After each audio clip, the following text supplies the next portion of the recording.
and welcome to the Mogul Performance Podcast, where we discuss leadership for all kinds of leaders, whether you are an aspiring leader, you are a new leader, an emerging leader, a mid-level manager, a senior executive, doesn't matter. You can learn something from this podcast.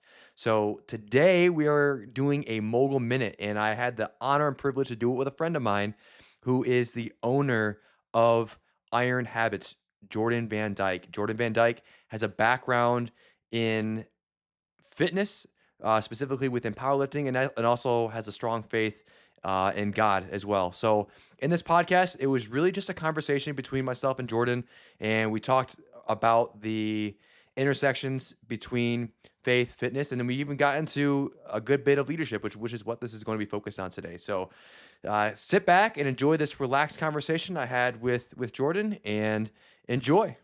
What do you think about when it comes to fitness and business, or just the workplace in general? Well, I think it comes back to, because you said a lot there. There's this idea, all right, how are you going to be the best person you can possibly be if you don't take care of yourself?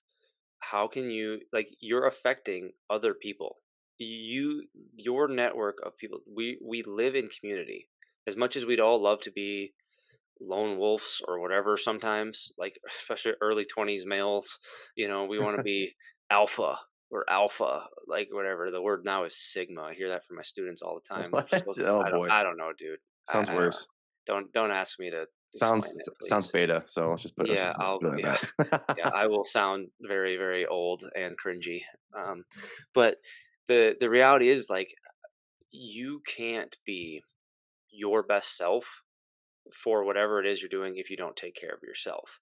So if you're trying to operate a business, you are, whether you want to be or not, if you're like, especially if you're like the CEO, I should say, if you're the CEO, you are in some ways, you've become the face of the brand. You, in a lot of ways, if you're trying to create business relationships, the first impression you give about yourself can make a huge difference in your business dealings, whether or not you can consistently show up. I forget the numbers off the top of my head, but we have an astronomical amount of, like, sick days that are taken every year in our society that would be easily avoided if people just, like, walked 30 minutes a day. There's some study on. I'll have to try to dig it out. Smart companies are figuring that out, and that's why they're pushing Yeah, a lot of this well-being stuff. yeah. A lot of companies now, they pay for gym memberships because Yep. they know if they just get you to the gym, like, even if it's like 30 minutes 3 times a week, Yeah. it transforms your outcomes in terms of, like, literally getting ill. Yep. And you think about this in a long-term state, okay, not just in the short term or a year of, I'm sick or I'm not this winter. You spend your life, you spend 15, 20, 30 years in a essentially a disease state by not taking care of yourself. It shortens your life. And, like, what good are you then? Like, Yep. if you are dying of a heart attack at 57, think about how many years you just missed out on for whoever you're trying to support, whether it's through a business, whether it's a family. Like, how can you show up? You can't possibly be your best every day, and that compounds itself over time. You don't just get to take care of yourself for a little while and then reap the benefits forever. It's consistent. And as you consistently take care of yourself and you consistently show up to take care of yourself, you now can take care of and provide for others.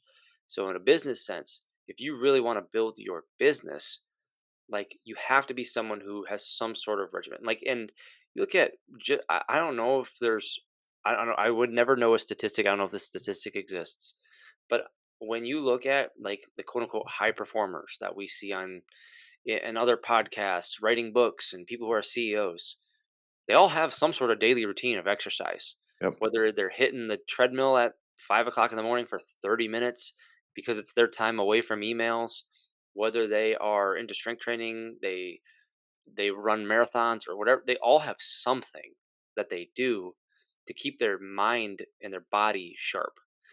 And those things go together. We mentioned earlier about like mental health and like doing something with your body.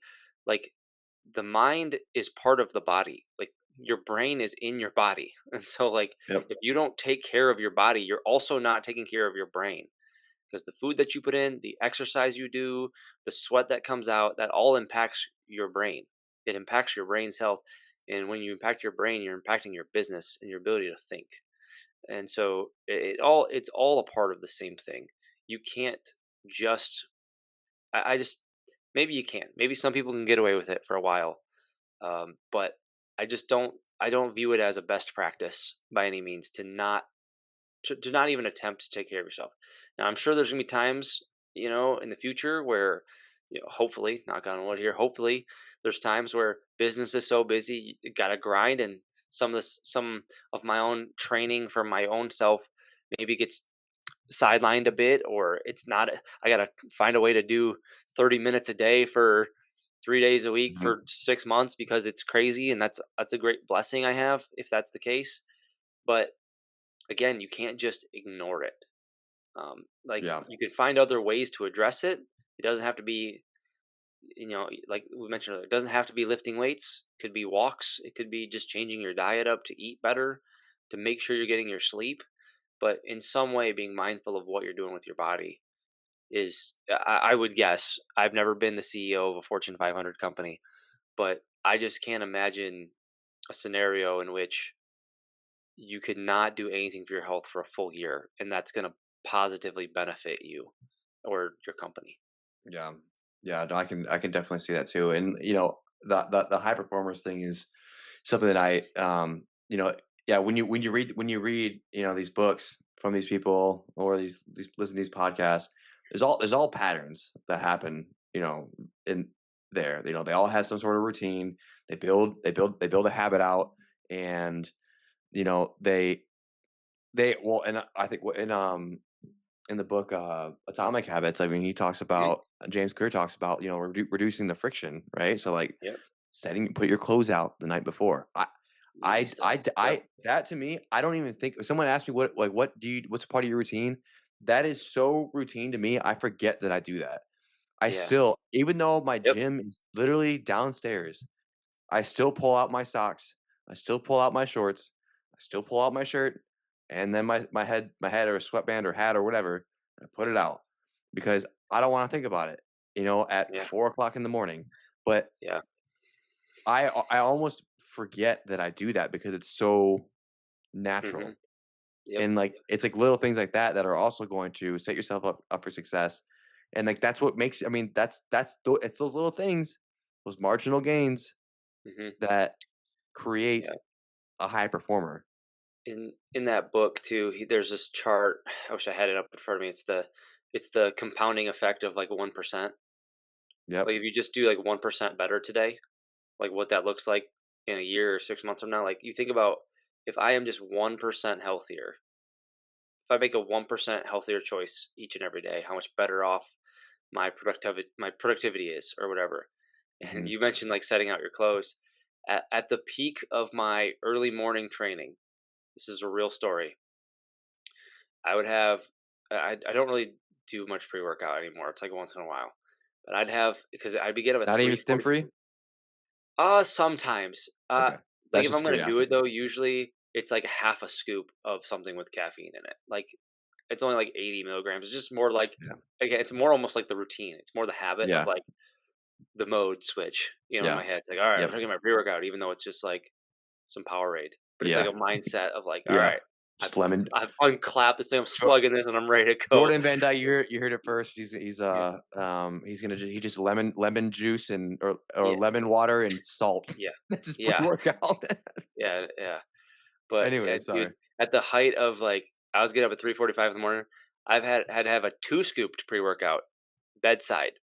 So when the alarm went off, I would roll over, grab the pre workout on my way. I always set my alarm clock across my room because I will roll over and turn it off if it's right Yeah. next to me. But I'd grab that on my way over to the alarm clock to turn the alarm clock off. And by the time I got in the bathroom, I was starting to drink it because I'd be trying to slug that pre-workout down at 3:45 in the morning, because I would be at the gym by like 4:15. and I'd be like, "All right, it's time to go." And like by 4:15, it's in your system. Yeah. Like the beta alanine has your skin crawling a little bit, and but like that's real. Like you're talking about reducing friction and making it easy. I grabbed it before I hit the alarm clock because I Yeah. wanted to like get started. Like it was just like, hey, I'm gonna get up and I'm gonna get going. Like also having the alarm clock across the room, in my opinion, helps me get going too because I have to physically get out of my bed to turn it off, Yeah. and I Yeah. know that mine gets progressively louder, and so if I let it run, it's gonna be loud enough to wake up my wife and potentially now wake up my son. And I'm like, oh gosh, I gotta get over that alarm clock Yeah. Yeah. before if oh, God forbid I wake somebody up with that. Like, woof, woof, Man. man. I So don't that I, gets me right out of bed. yeah, yeah, that the pre-workout at 3:45 AM, that's That's that that's commitment. that that's like, I mean, that's going on 6 or 7, maybe not that long. 22 if 5 years, it's 2025. Yeah. That's five Yeah. years ago. Yeah. I don't Well, do that anymore. I barely yeah. even drink Well, I caffeine mean, now. yeah, but so But the concept is it sets you up for success. yeah, it I yeah. I the whatever it takes people to wake up. I don't know what it is about me, but I literally I haven't hit snooze in like Yeah. freaking Me 15 either. years. I don't even know. Me It's been a either. long time. Yeah. And it's like that's like another one of those things that you just like build. You're just like repetition, building habits. Like once you wake up, just get up. Mhm. Like Yep. I Used to consider my myself a night person. yeah. Used to I'm consider not. myself a night person in college, and now it was just a mindset shift. I said, I'm gonna get up and knock this out before work, and Yeah. so I became a morning person. Yeah. Yeah. You do what you have to. Yeah. Um.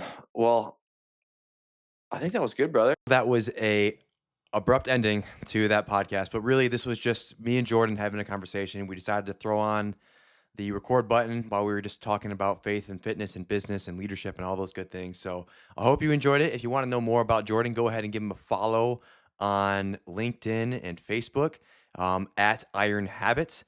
And then you can also check out his website at ironhabits.com. Other than that, I hope you enjoyed today's Mogul Minute.